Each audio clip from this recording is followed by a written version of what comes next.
Hello, everyone, and welcome to week 49 of Spotlight on Success. Today, you are in for such a treat because we are turning insight into infrastructure. Week 49 is about asking a more powerful question. What needs to be built now so that success doesn't depend on only you doing everything later? So, what are we focusing on here as we set the tone for ending 2025 strong and moving in to 2026 with heightened momentum? And so, we are really moving from momentum to mastery, building the systems that will carry you forward with flow. So, as we step into these final weeks of the year, I want you to take a breath with me for a moment. This time of year always invites reflection, but this year, 2025, has demanded something different from us and our leaders across the globe. It hasn't been about doing more. It hasn't been about pushing harder. And it definitely hasn't been about grinding until we're exhausted. What I'm hearing consistently from CEOs, founders, nonprofit leaders, and entrepreneurs across industries is this: I don't need more momentum. I need our organization, myself, our leaders, and our teams to master what we've already created so we can multiply exponentially our results in 2026 going forward. And that is exactly what today's conversation is all about. So, first, we need to frame the core insights, and that is momentum is powerful, momentum feels good, momentum gets things moving, but momentum alone is fragile. Momentum depends on your energy, your presence, your constant decision making. And eventually that becomes a constraint. Mastery, on the other hand, is different. Mastery is what happens when success no longer depends on you being the smartest person in the room, you catching every detail, and you holding it all together all the time. Mastery is what happens when systems begin carrying the weight instead of people burning out under it. So today we're shifting the question, not from how do I keep this momentum going, but rather what do I need to build now so success continues without me pushing that rock uphill. So what's actually working right now? Let me share what I'm seeing across industries, business sizes, and leadership styles. The leaders who are gaining traction as we close 2025 are doing three things exceptionally well. They are prioritizing clarity over complexity. They are choosing systems over heroics, and they are investing in capability, not just output. These leaders aren't louder. They're not busier. What they are is more deliberate. They've stopped reacting and started designing how decisions get made, designing how work flows, designing how success replicates. And that's why their results are holding. So let's look at designing for repeatability. That's element number one here. Here's a question I ask almost every leader I work with. If this year were to repeat itself exactly the same way, would your results improve, stay the same, or decline? And the answer should tell you everything, because repeatability doesn't mean rigidity. What it does mean is reliability. What repeatable leaders do well is simple. They don't keep winning in their heads. They externalize their playbook.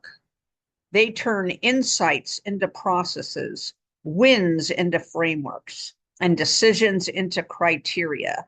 They stop asking, how do I do this again?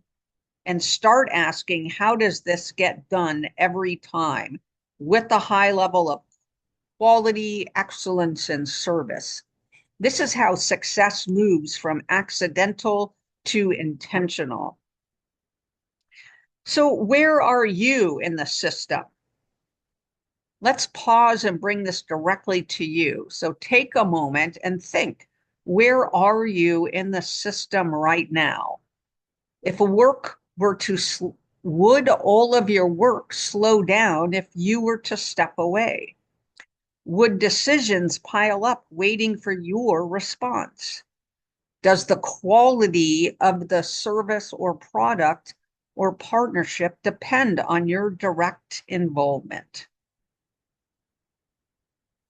Here's the truth that most leaders don't want to hear, but really need to at this point.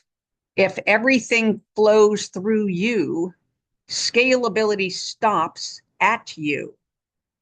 The goal isn't to remove yourself from your organization, it's to free yourself from working constantly in the business so you can be working on the business. And the only way to do that is by building systems that make success predictable. Element number 2, turning performance into capability. The second trend I'm seeing is that the best leaders are no longer obsessed with performance alone. They are focused on capability building. Why? Because performance can spike, capability can compound, and high-performing organizations are asking, what skills do we need more of? What are we expecting experience-wise that we haven't yet developed? What do people need to know, not just do? This is where learning, development, and feedback loops become strategic assets, not nice to haves. The leaders getting results right now are coaching more, clarifying more, and teaching more. They're not managing tasks, they're developing thinkers. So, element 3, structure creates freedom. Now, let's talk about something that leaders oftentimes resist, and that's structure. Here's the reframe I want you to walk away with today.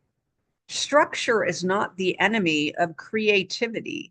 Structure is what makes creativity sustainable. When priorities are clear, people guess.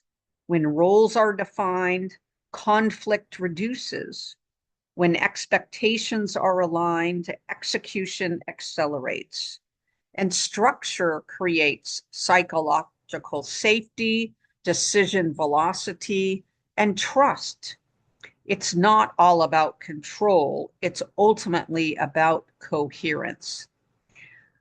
So, our one action step for this week is to identify one area where success currently depends on only your effort and begin turning it into a system. Not everything at once, just one thing. It could be about decision making, client onboarding, communication cadence, project prioritization, team accountability. Ask yourself what might be unclear to the others within your organization or external to it. What's undocumented that you can harness your team to put into artifacts so that everyone can execute to the same standard. And lastly, what's inconsistent so that you can standardize and further normalize so that you can create that repeatability and shift to mastery. Start there, because momentum shifts to mastery one system at a time. So my closing and final thought for week 49 is success celebrates action, but sustained success honors architecture. As leaders, our greatest contribution isn't how hard we push, it's what continues working when we step back. As we close out 2025, don't ask, what more can I do? Ask yourself, what can I build that lasts? That's how momentum becomes mastery. Thank you for being here, and I'll see you next week as we move to the final weeks of a wonderful 2025.